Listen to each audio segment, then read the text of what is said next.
teduh selesai. Selamat pagi teman-teman. Apa kabarnya nih? Semoga kalian sehat selalu ya. Nah, untuk menyambut ibadah pada pagi hari ini, mari kita dengan bersukacita kita menyanyikan lagu pembuka kita yang diambil dari KJ21, Hari Minggu, Hari yang Mulia.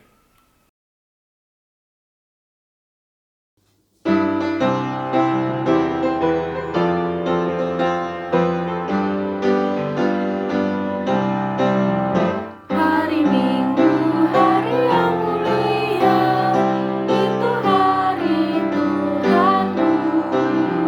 Ia bawa rasa bahagia masuk dalam hatiku. Hari Minggu, hari Tuhan, hari suci dan teduh. Hari Minggu, hari Tuhan, hari suci dan teduh.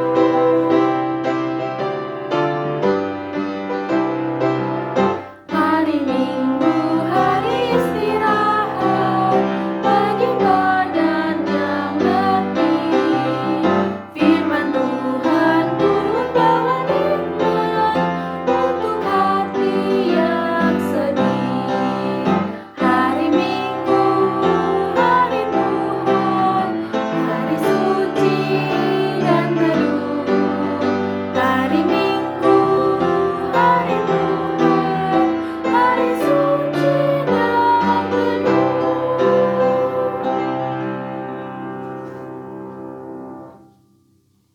Kita datang pada ibadah daring hari ini dengan keyakinan bahwa pertolongan kita adalah dalam nama Tuhan yang menjadikan langit dan bumi yang kasih setianya kekal untuk selama-lamanya. Tuhan beserta saudara.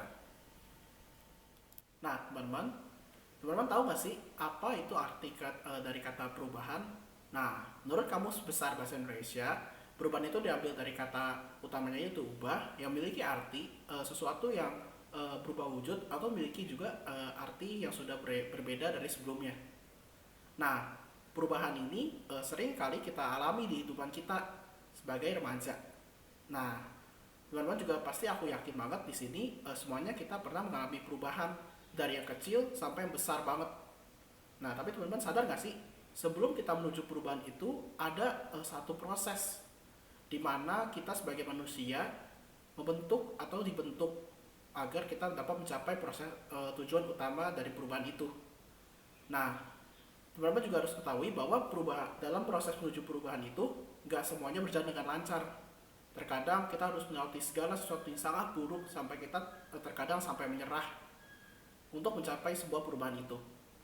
Seperti yang kita dapat lihat dari kata ayat kita pembuka kita yang diambil dari Filipi 3 ayat 13 sampai 14 yang berbunyi demikian. Saudara-saudara, aku sendiri tidak menganggap bahwa aku telah menangkapnya. Tetapi ini yang kulakukan, aku melupakan apa yang ada telah di belakangku dan mengarahkan diri kepada apa yang ada di hadapanku. Dan berlari-lari kepada tujuan untuk memperoleh hadiah, yaitu panggilan surgawi dari Allah dalam Kristus Yesus. Seperti yang ada di ayat kata pembuka ini, proses itu walaupun banyak cobaannya, kita tidak bisa melihat terus ke belakang. Namun kita harus tetap fokus pada perubahan utamanya menjadi lebih baik dan tentunya mencerminkan Allah Tuhan kita Yesus Kristus. Nah, untuk menyambut kata pembuka kita, mari kita menyanyikan lagu lagi yang diambil dari PKJ 282, Tuhan tolonglah bangunkan iman.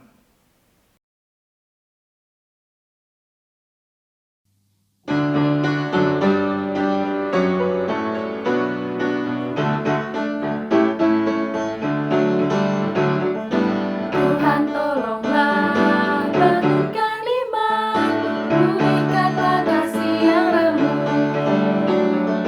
Tuhan tolonglah bangunkan iman, pulihkanlah kasih yang remuk.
berdosa di hadapan Tuhan. Maka dari itu, marilah kita datang padanya dan mengakui dosa-dosa kita. Mari kita berdoa. Tuhan, kembali kami datang ke hadapan-Mu pada kesempatan kali ini kami ingin berdoa dan mengakui atas semua dosa-dosa kami yang telah kami perbuat, yang secara disengaja ataupun tidak ya Tuhan. Kami tahu ya Tuhan bahwa kami sudah seringkali minta ampun kepada-Mu ya Bapa. Namun biarlah kami datang untuk minta ampun kepada-Mu lagi. Kami juga sadar bahwa kami seringkali menutupi kesalahan-kesalahan tersebut, termasuk dari-Mu ya Bapa. Ampunilah kami ya Tuhan, kami makhluk yang kecil dan lemah ini. Kami juga yakin tiada yang tersembunyi bagi-Mu. Biarlah kami dapat mengakui segala dosa dan perbuatan yang membuat hati-Mu sedih, dan biarlah juga kami dapat belajar dari-Mu ya Tuhan, menjadi manusia yang lebih baik, dan menjadi manusia yang lebih baik juga untuk di masa yang akan datang ya Tuhan.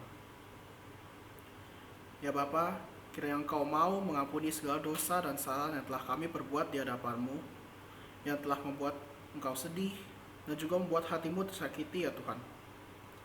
Kami memohon akan belas kasihan-Mu ya Tuhan. Biarlah Engkau mengampuni kami semua dan menyucikan kami kembali semua ya Tuhan. Demikianlah doa pengakuan dosa yang dapat kami sampaikan pada hari ini. Biarlah doa yang masih jauh dari kata sempurna ini dapat Engkau sempurnakan. Dalam nama Tuhan Yesus kami sudah berdoa. Amin.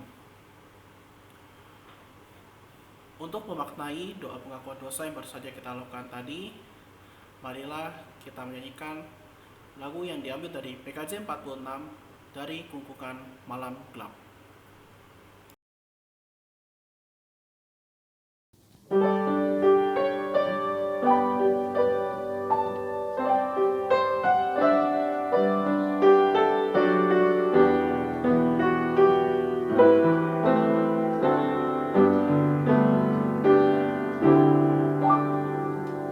Dari kungkungan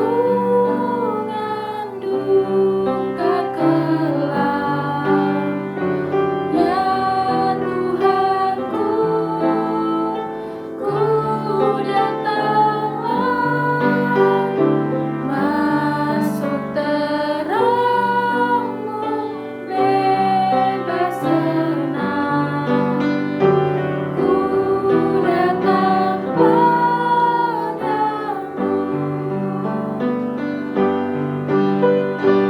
dari beban kesakitanku, masuk ke dalam kekuatan-Mu. Dalam derita aku datang, ya Yesus Tuhanku.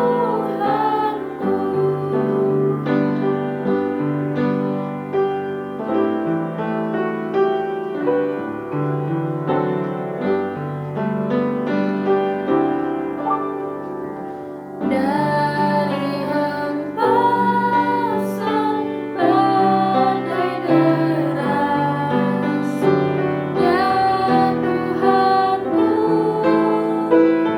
ku datanglah, masuk ke dalam benar tenang. Ku datang padamu, dari keputusasaanku, masuk ke dalam anugerah-Mu. Dalam susahku aku datang, ya Yesus Tuhanku.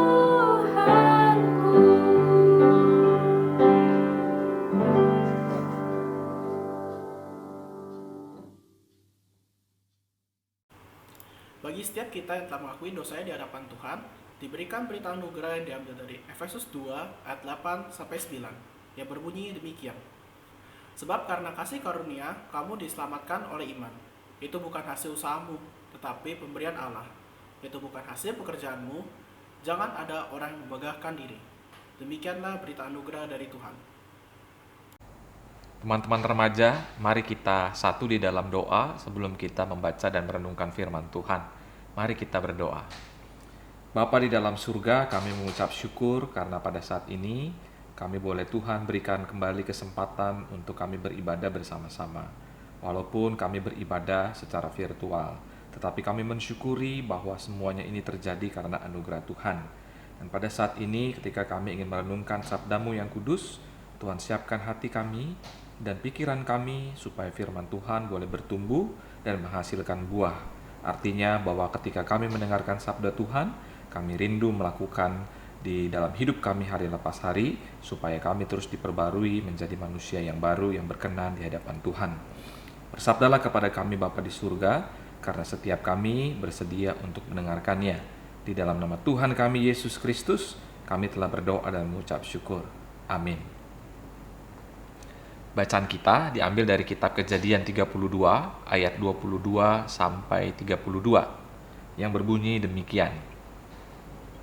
Pada malam itu Yakub bangun dan ia membawa kedua istrinya, kedua budaknya perempuan dan ke-11 anaknya dan menyeberang di tempat penyeberangan sungai Yabok. Sesudah ia menyeberangkan mereka, ia menyeberangkan juga segala miliknya.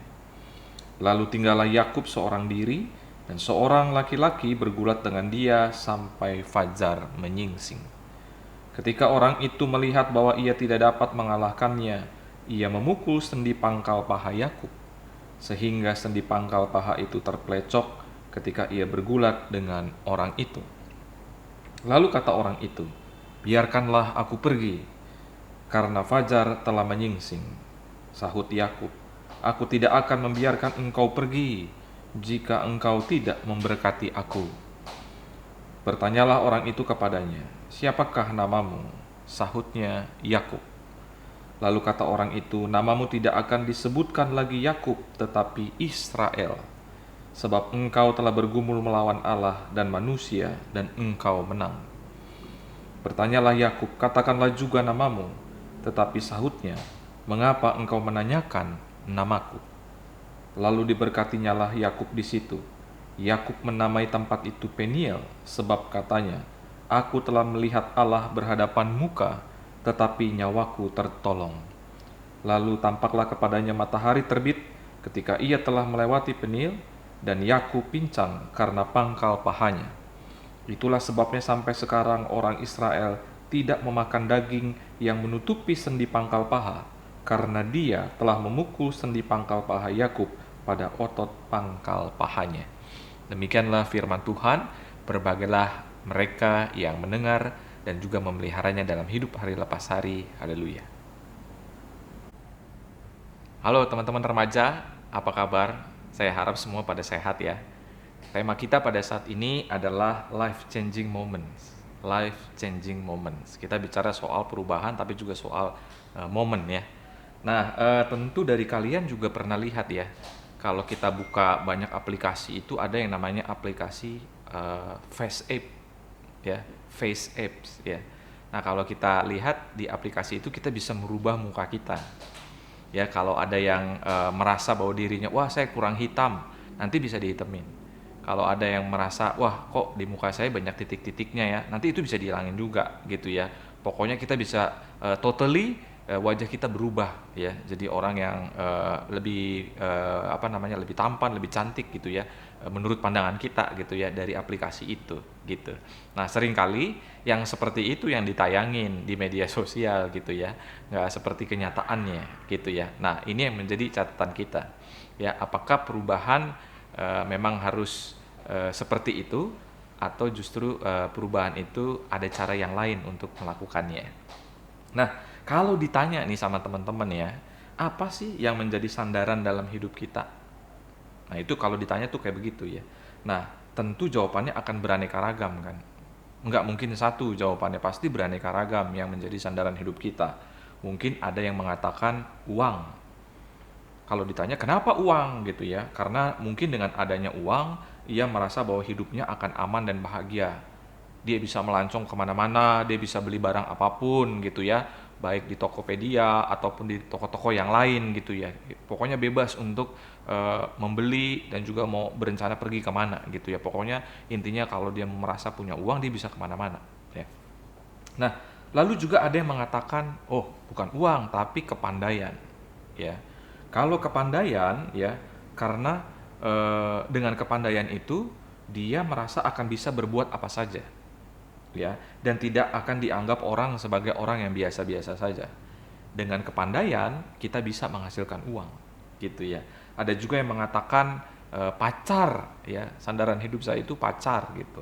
Kenapa pacar? Karena dengan adanya pacar bisa membuat kita eh, merasa bahagia dan hilang rasa kesepian, sepi, sendiri gitu ya. Terus bisa hangout bareng, bisa curhat sesuka kita gitu ya, bisa diperhatikan ya, bisa merasa bahwa kita itu berharga gitu ya di hadapan pacar kita. Nah, saudara-saudara, dalam cerita kita ya, secara khusus soal Yakub menjadi catatan penting dalam bacaan kita kali ini gitu ya. Ternyata bagi Yakub yang penting dalam hidupnya itu adalah berkat ya. Kenapa? Karena dengan adanya berkat ia merasa bahwa nanti hidupnya akan bisa nyaman, akan bisa aman gitu. Menjadi pertanyaan buat kita, teman-teman, siapakah sebenarnya Yakub itu? Kalau kita lihat, Yakub adalah adik dari Esau. Keduanya adalah anak dari Ishak dan Ribka. Dalam hidupnya, Yakub itu dikenal sebagai anak rumahan. Kenapa saya bilang anak rumahan? Karena ternyata Yakub itu jago untuk masak. Contohnya aja dia masak sup kacang merah yang menjadi favorit kakaknya. Sedangkan kakaknya ini adalah orang yang hobi berburu binatang. Dengan begini, Yakub akhirnya menjadi lebih dekat dengan siapa? Dengan ibunya. Ya, dan Esau menjadi favorit ayahnya karena ayahnya suka memakan daging hasil buruan Esau. Ya. Nah, teman-teman, ketika Ishak akan memberkati Esau, Esau saat itu tidak lagi ada di rumah. Sehingga ini bisa menjadi kesempatan, menjadi momen bagi Yakub untuk mengambil kesempatan dalam kesempitan.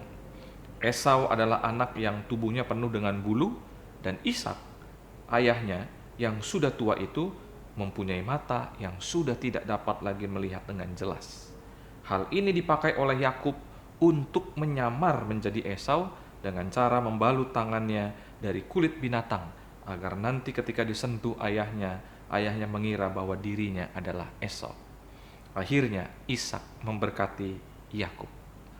Esau mengetahui hal ini dan akhirnya memburu Yakub supaya Yakub itu bisa binasa. Padahal dia adalah saudaranya sendiri. Yakub kabur ke rumah Laban. Di rumah Laban kita pasti berpikir bahwa kemungkinan besar Yakub pasti sudah berubah dan kapok dari kebiasaan lamanya itu. Ternyata tidak. Ia pun menipu Laban dengan keahliannya. Tapi hal ini kemungkinan sebagai balasan dari Laban yang menipu Yakub terlebih dahulu.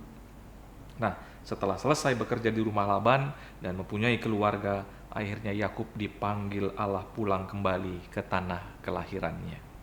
Namun, dalam menuju ke sana akan menjadi perjalanan yang sangat berat. Mengapa? Karena ia harus berjumpa dengan Esau kakaknya yang dulu ia pernah tipu. Sudah begitu banyak puluhan tahun dilalui, dan sekarang Yakub harus berhadapan dengan kakaknya yang dulu pernah ia tipu. Nah, saudara-saudara, maka melihat hal ini Yakub menjadi was-was sehingga akhirnya menyeberangkan semua keluarganya itu ya di Sungai Yabok, sehingga ia tinggal seorang diri saja. Dan ketika ia seorang diri saja, pada malam hari ada sosok yang bergulat dengan dia sampai fajar menyingsing. Sosok itu memukul pangkal paha Yakub sehingga menyebabkan Yakub terpelecok dan pincang. Pergulatan Yakub ini melambangkan suatu pergumulan doa dari orang-orang percaya.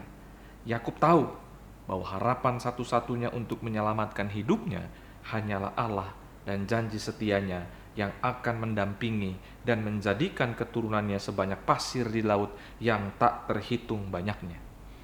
Oleh karena itu teman-teman, Yakub terus-menerus memohon dan terus bergulat dengan Allah sampai fajar menyingsing. Dia terus berjuang dan tidak mengizinkan sosok itu pergi sebelum dia memberkatinya. Yakub mengatakan, "Aku tidak akan membiarkan engkau pergi jika engkau tidak memberkati aku." Nama Yakub di situ diubah menjadi Israel, yang artinya adalah pejuang Allah.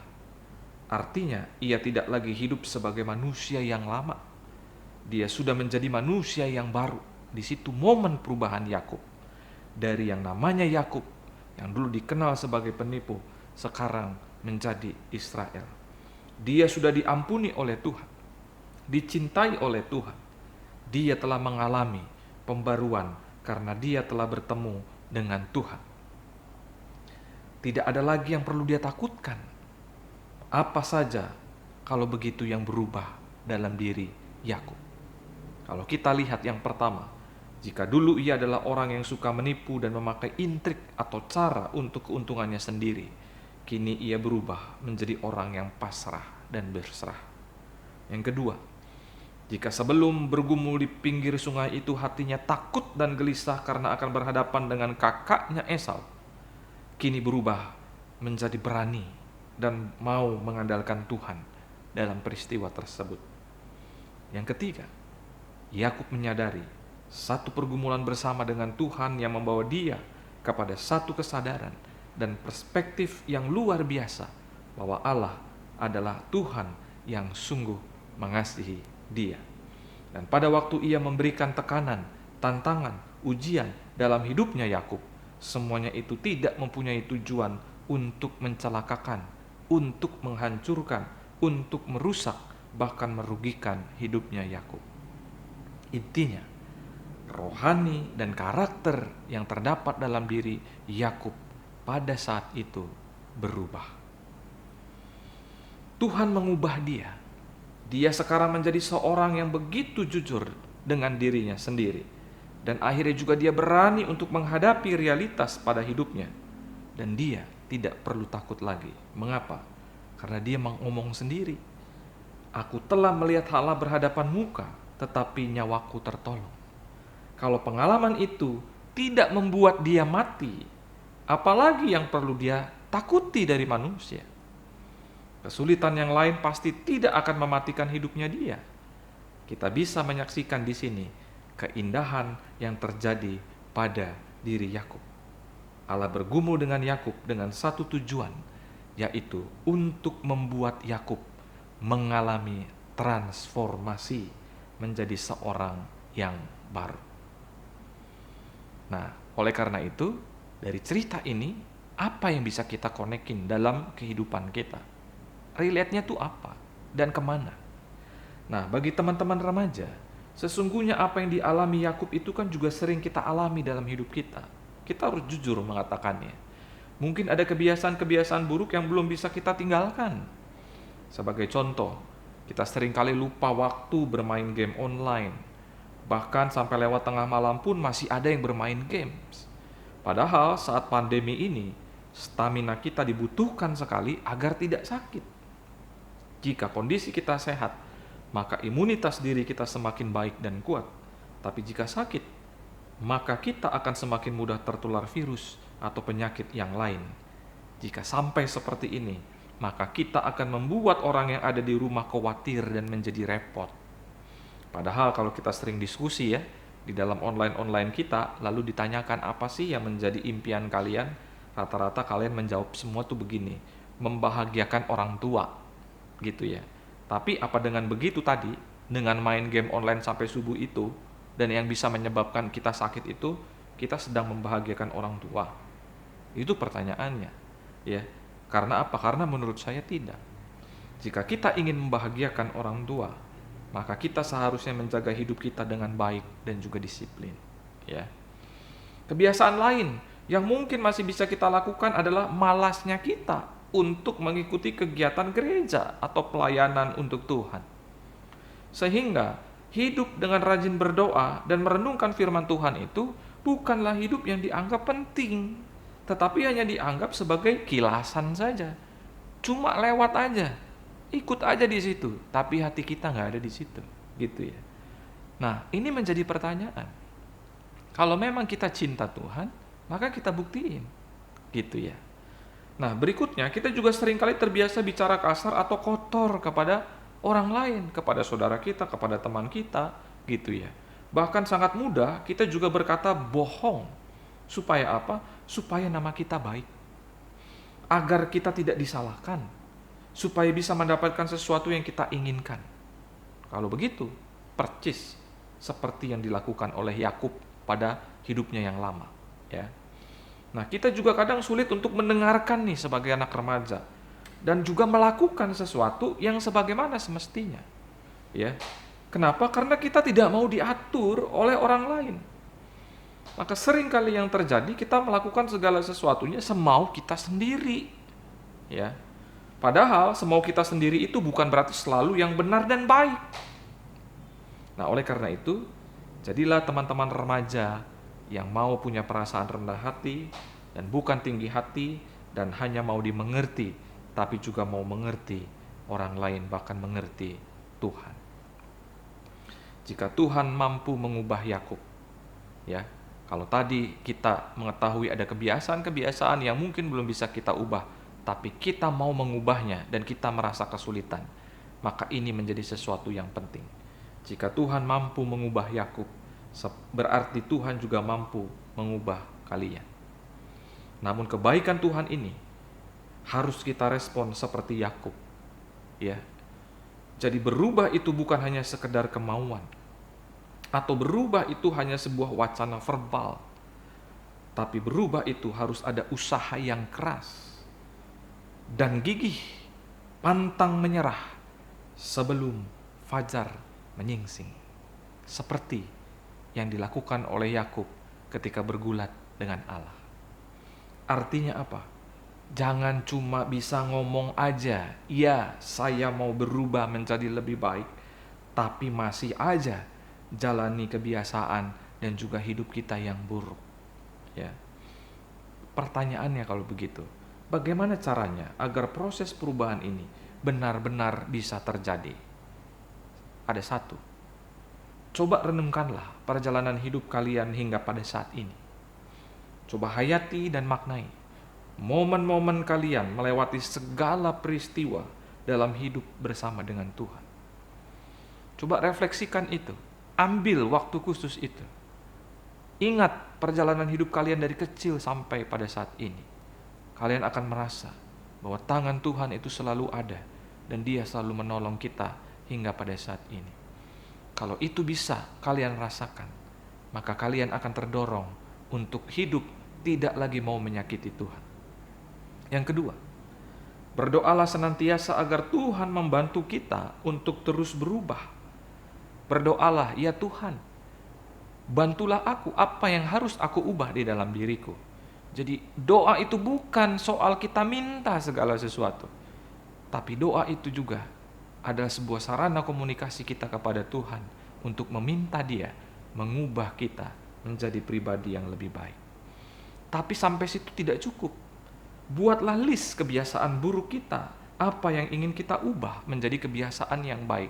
Coba tuliskan itu, list itu, daftarkan itu. Nanti kita lihat, lakukan satu persatu setiap hari. Contoh misalkan nomor pertama, saya adalah orang yang tidak sabar, tetapi saya ingin menjadi sabar. Maka selama satu hari itu, atau mungkin bisa beberapa hari, cobalah selalu bersikap sabar. Apapun yang kita kerjakan, bersabarlah. Itu merupakan sebuah pelatihan agar kita juga mengalami perubahan. Ya, di hari yang lain kita bisa berubah lagi. Saya dulu menjadi orang yang tinggi hati, sekarang saya mau belajar rendah hati. Itu kita juga belajar. Selama satu hari itu, atau beberapa hari kita mau menjadi orang yang rendah hati, besok kita melakukan hal yang lain, gitu ya. Jadi itu semua berkesinambungan. Yang ketiga, kalian semua kan punya HP, kalian semua kan udah dibekali oleh gadget yang luar biasa, gitu ya. Mayoritas dari kita punya. Coba buatlah alarm atau pengingat di HP kalian masing-masing setiap 2 jam atau 3 jam sekali dengan tulisan, ingat berubah ya jadi lebih baik. Ya. Sehingga ketika kita tahu bahwa alarm itu bunyi, kita jadi diingatkan kembali kalau kita sedang dalam proses perubahan diri. Ya. Yang keempat, berubah menjadi lebih baik adalah sebagai bukti dari cinta kasih kita kepada Tuhan. Yakub tahu bahwa Tuhan sayang kepadanya, maka ia berani berubah. Jadi jika kita sayang sama Tuhan dan sayang sama keluarga kita, sayang sama teman kita, sayang sama saudara kita atau siapapun itu, maka berani berubahlah. Berubah menjadi lebih baik. Tidak harus menunggu momen yang tepat. Karena perubahan bukan tergantung dari momen, tapi tergantung dari berapa besarnya rasa cinta kasih kita kepada Tuhan dan kemauan kita untuk melakukannya. Saya ulangi, berubah menjadi lebih baik tidak harus menunggu momen yang tepat, karena perubahan bukan tergantung dari momen, tapi tergantung dari berapa besarnya rasa cinta kasih kita kepada Tuhan dan juga kemauan kita untuk melakukannya. Saya yakin bahwa teman-teman remaja punya kemampuan itu, karena saya tahu bahwa Tuhan sayang kepada kalian dan kalian juga sayang kepada Tuhan, keluarga, saudara, teman, dan semua yang kalian jumpai. Kiranya Tuhan Yesus menyertai proses perubahan kita hari lepas hari yang terus berjalan menjadi lebih baik, sehingga kita mampu dapat serupa dengan Kristus. Karena berubah untuk menjadi serupa dengan Kristus, itu yang dikehendaki oleh Kristus. Tuhan memberkati kita sekalian. Amin.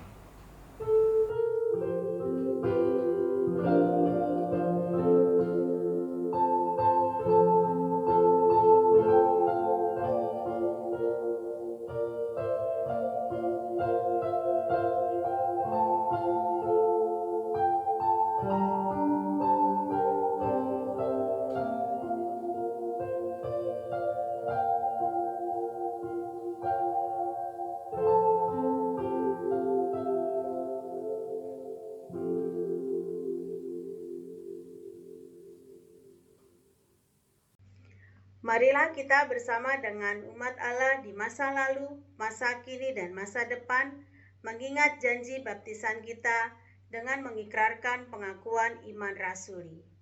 Aku percaya kepada Allah, Bapa yang Maha Kuasa, Khalik langit dan bumi, dan kepada Yesus Kristus, anaknya yang tunggal Tuhan kita, yang dikandung daripada Roh Kudus, lahir dari anak darah Maria, yang menderita sengsara, di bawah pemerintahan Pontius Pilatus, disalibkan, mati dan dikuburkan, turun ke dalam kerajaan maut. Pada hari yang ketiga, bangkit pula dari antara orang mati, naik ke surga, duduk di sebelah kanan Allah, Bapa yang Maha Kuasa, dan dari sana ia akan datang untuk menghakimi orang yang hidup dan yang mati. Aku percaya kepada Roh Kudus, gereja yang kudus dan am, persekutuan orang kudus, pengampunan dosa, kebangkitan orang mati, dan hidup yang kekal. Amin. Mari teman-teman kita satu di dalam doa syafaat. Mari kita berdoa. Kami mengucap syukur untuk firman Tuhan yang boleh mengingatkan kami supaya kami boleh terus berubah untuk menjadi seperti apa yang Tuhan kehendaki. Ketika kami berjumpa dengan hambatan, Tuhan tolonglah kami agar kami tetap setia pada jalan perubahan yang kami lakukan. Bimbinglah kami dan teruslah berikan kami petunjuk Tuhan, agar kami terus punya semangat dan juga punya kemauan yang gigih untuk membuktikan cinta kasih kami kepada Tuhan dan sesama dengan kami berubah. Kami pada saat ini berdoa Tuhan untuk bangsa dan negara kami, di mana kita mengetahui bersama bahwa pasien COVID sudah meningkat dan menyentuh angka 1 juta. Sebuah keprihatinan yang besar bagi bangsa dan negara ini. Tapi kami yakin seberapa besar jumlah orang yang terjangkit COVID-19, kuasa Tuhan jauh lebih besar dari segala sesuatunya. Oleh sebab itu kami percaya bahwa tangan Tuhan terus bekerja memberkati bangsa dan negara ini. Kau memberkati pemerintahan kami supaya mengambil langkah-langkah yang tepat guna untuk mengantisipasi penyebaran COVID-19 ini. Kau berkati mereka yang terus berusaha menemukan vaksin bagi virus ini. Kau berkati juga mereka yang terutama bagi para dokter, pihak-pihak rumah sakit yang terus berjuang untuk menyembuhkan setiap mereka yang sakit. Tuhan lindungi para dokter dan perawat dan semua staf yang ada di rumah sakit dan juga di tempat yang lain yang merawat COVID agar terlindungi dari sakit penyakit ini. Kami juga berdoa ya Tuhan, bagi teman-teman remaja yang sakit, yang dalam pergumulan, Tuhan berkati supaya mereka boleh Tuhan pulihkan dan sembuhkan. Kami juga berdoa bagi pendidikan mereka yang sedang mereka tempuh, biarlah mereka boleh terus semangat dalam menempuhnya. Relasi yang terjalin dengan sesama mereka, biarlah mereka juga boleh membangun relasinya dengan baik, dengan sehat.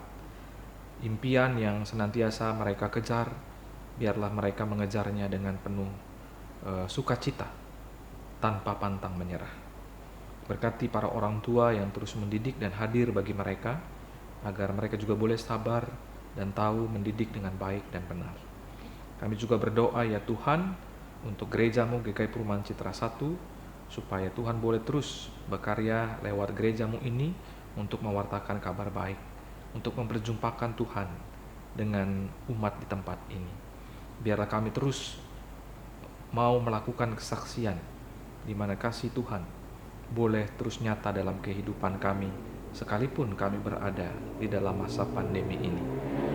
Ada begitu banyak Tuhan yang terjadi dalam kehidupan kami, baik suka dan duka. Tapi kami yakin bahwa Tuhan selalu ada bersama-sama dengan kami. Doa yang jauh dari sempurna ini, kami tahu bahwa Engkau akan menyempurnakannya. Terima kasih ya Tuhan Yesus, inilah doa kami. Hanya di dalam nama Tuhan kami Yesus Kristus, kami berdoa dan mengucap syukur. Amin. Marilah dengan penuh sukacita kita menyatakan syukur atas kebaikan Tuhan melalui persembahan dengan mengingat firman Tuhan pada 2 Korintus 8 ayat 14 sampai 15. Maka hendaklah sekarang ini kelebihan kamu mencukupkan kekurangan mereka, agar kelebihan mereka kemudian mencukupi kekurangan kamu, supaya ada keseimbangan. Seperti ada tertulis, orang yang mengumpulkan banyak tidak kelebihan, dan orang yang mengumpulkan sedikit tidak kekurangan. Persembahan dapat kita transfer lewat rekening BCA yang tertera di layar.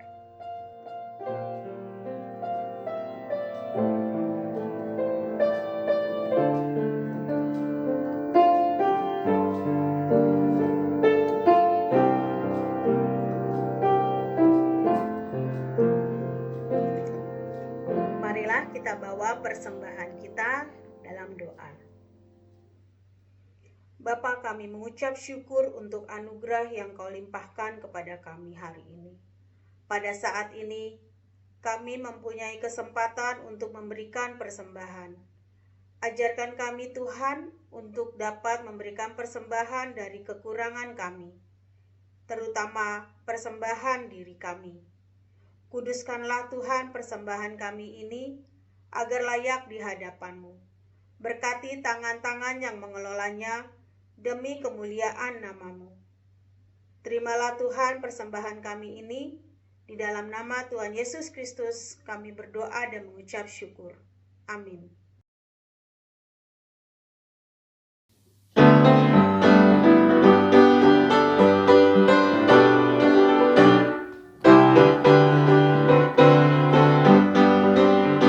Perubahan besar di kehidupanku sejak Yesus di hatiku.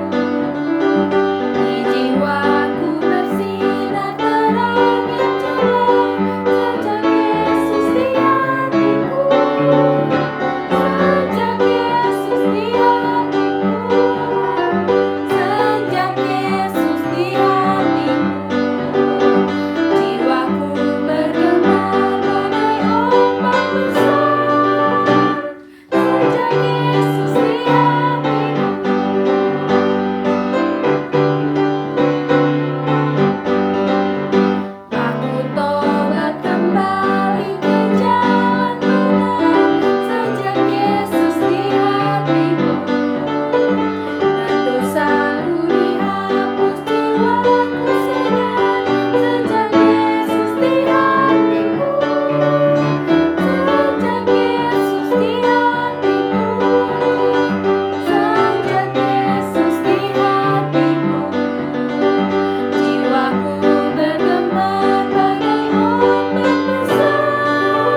remaja, jalanilah hidupmu dengan penuh semangat, dan jangan lupa untuk terus berubah menjadi lebih baik karena cinta kita kepada Tuhan dan Tuhan yang mengasihi kita. Kini arahkanlah hatimu kepada Tuhan. Jadilah saksi Kristus, terpujilah Tuhan. Kini terimalah berkat-Nya. Kasih karunia Allah Bapa di dalam Putra Tunggalnya Yesus Kristus dengan persekutuan oleh Roh Kudus akan menyertai kita dari sekarang sampai selama-lamanya.